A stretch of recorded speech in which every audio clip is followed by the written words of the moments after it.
வான் பறவ கூடு கட்டி மகிழ்ந்து வாழ்வதை பாரு. அந்த ஆனை மட்டும் அதன் பிள்ளைகளை பாதுகாக்குது பாரு.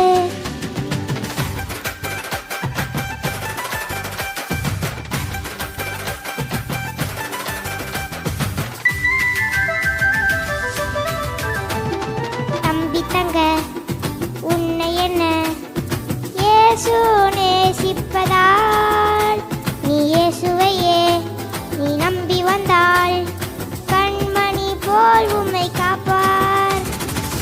தம்பி தங்க உன்னை என்ன இயேசு நேசிப்பதால்